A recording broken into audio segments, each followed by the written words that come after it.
Hello tout le monde, j'espère que vous allez bien. Alors c'est Allegra Mambouli ici avec une nouvelle vidéo. Donc hier j'ai partagé une vidéo là où on a un peu discuté sur des choses qu'il ne faut pas faire lorsque vous êtes en visite. Que ce soit une visite à courte durée ou à longue durée, il y a des choses vraiment qu'il ne faut pas faire lorsque vous êtes visiteur chez les gens.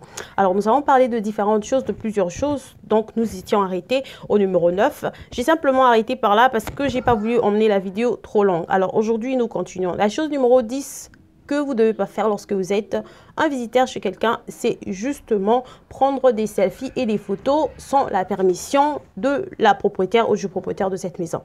Il y a ces personnes, lorsque vous allez chez quelqu'un, du coup, la personne se déplace parce que la maison est jolie, parce que la maison est comment. Vous pouvez prendre des photos, je ne sais comment, à prendre des selfies, à prendre des photos avec ses enfants et tout. Il y a ces personnes qui n'aiment pas ça. Surtout si vous n'êtes pas habitué avec la personne. Il y a ces gens qui sont justement, ils veulent pas que vous puissiez avoir des photos avec leurs enfants, avoir des photos de ces enfants et puis vous les partager dans les réseaux sociaux sans leur avis. Ou même publier leur maison dans les réseaux sociaux et tout. Il y a ces personnes qui ne sont pas d'accord avec ça. Alors de gré, demandez avant de vous comporter comme ça. Il y a même des personnes, lorsqu'ils arrivent, du coup, ils sont live sur Instagram, peut-être même pour 1 minute, 2 minutes. Oh, je suis chez un tel, du coup, mais c'est pas poli. C'est vrai que c'est les réseaux sociaux et tout, mais il faut quand même qu'on garde les bonnes manières, les respects, les bonnes manières de respect. Vous n'êtes pas chez vous, vous n'avez pas la pleine liberté de faire des choses de la manière dont vous êtes habitué à faire parce que vous êtes en fait chez quelqu'un. Une autre chose que vous ne devez pas faire, c'est lorsque vous êtes en intimité, garder les choses discrètes. Oui, il y a des personnes qui disent que ben voilà, je ne suis pas tellement en liberté dans cette maison et tout. Oui, c'est normal que vous ne soyez pas en liberté parce que ce n'est pas chez vous. Et gardez des choses au calme. Vous êtes en couple et tout, gardez des choses au calme.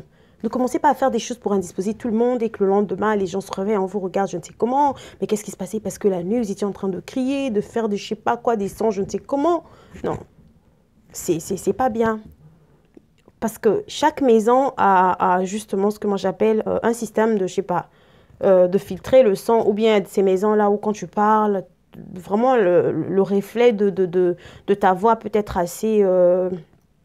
facilement répandu dans de différentes pièces. Il y a des maisons où, lorsque tu parles, c'est un peu discret, c'est-à-dire que le bruit ne se fait pas assez entendre dans différentes pièces. Mais il y a des maisons auxquelles vous ne connaissez pas la maison, en fait.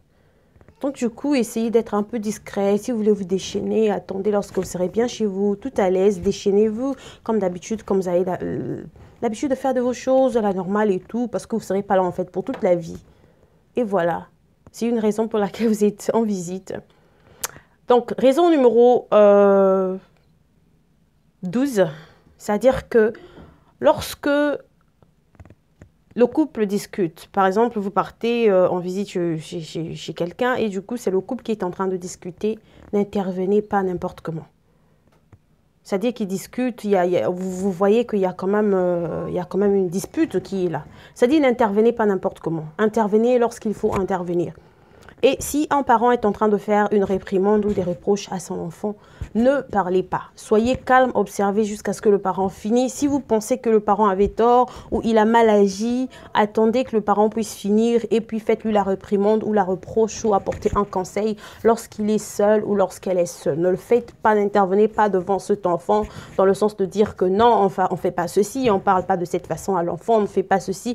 C'est pas bien parce que quelque part, vous rendrez ce parent inefficace devant son enfant et c'est pas bien du tout.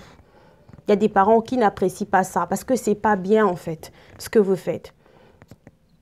Chose numéro 13, c'est soyez décent. Oui, quand vous partez chez quelqu'un, vous n'êtes pas chez vous. Vous n'êtes pas chez vous. Il y a ces personnes, c'est-à-dire que vous sortez de la salle de bain du coup parce que vous êtes habitué à porter votre petite serviette autour de votre taille ou bien autour de votre poitrine. Du coup, vous sortez avec cette serviette et du coup, les gens vous regardent un peu comme si... ou bien vous mettez des petites culottes, je ne sais comment, qui indisposent tout le monde parce que juste, je suis habituée à m'habiller comme ça. Non, si vous êtes habitué à vous habiller comme ça, oui, ça c'est chez vous.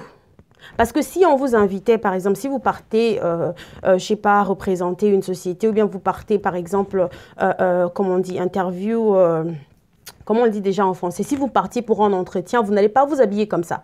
Vous allez au moins vous habiller de façon respectueuse. Alors, vous êtes chez les gens, je ne vous dis pas de vous habiller en cravate et veste et autres, ou je ne sais pas comment, comme si vous partez travailler, mais au moins soyez respectueux, soyez décent dans votre habillement.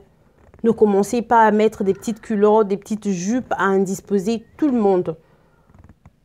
Surtout si vous êtes femme. Donc, c'est-à-dire que ne vous déguisez pas, je ne sais comment, comme si vous êtes en train de venir séduire l'homme qui habite dans cette maison, comme si vous voulez l'attention, comme si vous voulez je ne sais comment.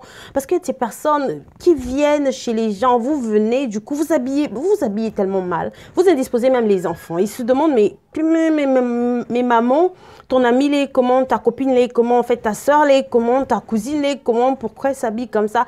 Parce que peut-être ces enfants-là ne sont pas habitués à voir des gens s'habiller comme ça dans leur maison. Et donc, soyez quand même décents. Soyez quand même décents. Il y a la chose numéro 14 qu'il ne faut pas faire, c'est-à-dire que pour des personnes qui boivent de l'alcool, si vous prenez de l'alcool et vous savez que à chaque fois que vous prenez de l'alcool, vous vous comportez je ne sais comment, degré, ne partez pas boire de l'alcool là-bas. Non, ne le faites pas.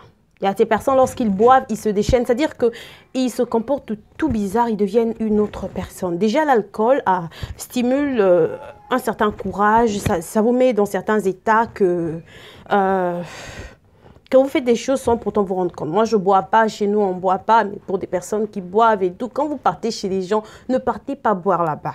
Ne partez pas. Si vous savez que vous ne pouvez pas résister, en tout cas, ne le faites pas. Ne le faites pas. Et si dans cette maison, on dit que eux, ils ne sont pas d'accord à ce que vous preniez de l'alcool, respectez ce que ces personnes-là veulent dans leur maison. Parce que vous êtes là de façon juste pour un moment. Vous n'allez pas habiter là-bas toute votre vie. Vous n'allez pas rester là-bas, je ne sais pas, pour l'éternité. C'est juste pour un moment. Supportez un tout petit peu, puis vous partez. Des personnes qui fument. Si dans cette maison, il n'y a pas une personne qui fume et des personnes ne veulent pas que vous puissiez fumer chez eux, respectez et ne fumez pas. Attendez que vous repartez chez vous pour prendre votre cigarette. Et si cette personne vous permet de fumer, je ne sais, dehors ou je ne sais pas comment, ça n'engage que vous. Déjà d'ailleurs, ça c'est une autre parenthèse, fumer déjà c'est pas bien et moi je n'encourage pas qu'il soit à fumer parce que je pense déjà que c'est contre la volonté de Dieu, fumer ou prendre l'alcool ou quoi que ce soit, c'est contre la volonté de Dieu. Mais pour des personnes qui partaient en visite juste par rapport à certaines responsabilités, à un certain nombre de respects, respectez quand même ce qui se passe chez des gens. Une autre chose, la chose numéro 15, 14 plutôt, j'ai parlé de 14, 15, je sais pas. Voilà, peut-être 15, donc... C'est-à-dire que ne soyez pas tellement au téléphone. Aujourd'hui, nous sommes à la génération des téléphones, trop des smartphones, trop de ceci. On est sur Snapchat, on est sur WhatsApp, on est sur Imo, on est sur YouTube, on est sur Twitter, on est sur je ne sais quoi, on est sur TikTok, beaucoup de choses. Mais quand vous partez au moins, vous partez en visite, surtout quand vous partez pour une journée. C'est-à-dire que vous pouvez toucher votre téléphone, vous pouvez peut-être envoyer un petit texte, vous pouvez peut-être prendre des appels, mais ne passez pas tout votre temps dans votre téléphone. C'est mal poli. C'est-à-dire que vous êtes à table, tout le monde s'engage dans la conversation, dans une discussion, tout le monde parle, et vous êtes là dans votre téléphone, peinard. C'est mal poli. Ne le faites pas. Ne le faites pas. Ne passez pas tout votre temps dans votre téléphone pendant qu'il y a une conversation qui se passe et tout le monde discute comme des adultes, comme vraiment tout le monde parle, tout le monde contribue et tout. Vous êtes là juste tellement rempli, tellement parti. Vous avez voyagé dans votre téléphone et c'est comme si aucune personne n'existe autour de vous. Donc, c'est un peu ça que j'avais à partager. Il y a la liste et les langues. Si je dis que je vais encore partager, donc on va partager. Il y aura plein de choses à dire et que ce serait vraiment sans limite. Alors, je suis sûre que vous avez plein de choses à dire sur ce sujet. Alors, je serais très contente. Pourquoi pas si vous partagez aussi en commentaire, selon vous, des choses qu'il ne faut pas faire quand vous êtes visiteur chez les gens. Alors, moi, c'est Allegra Mambouli pour des personnes qui ne me connaissent pas. Donc, sur ma chaîne, je fais des vidéos de rappel conseils sur des choses que vous connaissez, sur des choses que vous ne connaissez peut-être pas. Et je rappelle juste, je motive les femmes juste à bien se comporter, comment être dans la maison et tout par rapport aux conseils, différentes choses. Et je fais aussi la cuisine, des vlogs, justement des courses, ce que je fais pour cuisiner, mes courses de la semaine, mes courses de 2 semaines ou du mois et autre chose. Alors, si vous êtes ici pour la première fois, en tout cas, je vous dis un grand merci. Et si vous avez suivi la vidéo jusqu'ici, en tout cas, je vous suis très reconnaissante. Sinon, je vous retrouve à la vidéo prochaine. N'hésitez pas de vous abonner, de partager et aussi de commenter. Alors, on se retrouve très bientôt. Je vous dis un grand merci et bye bye. God bless you.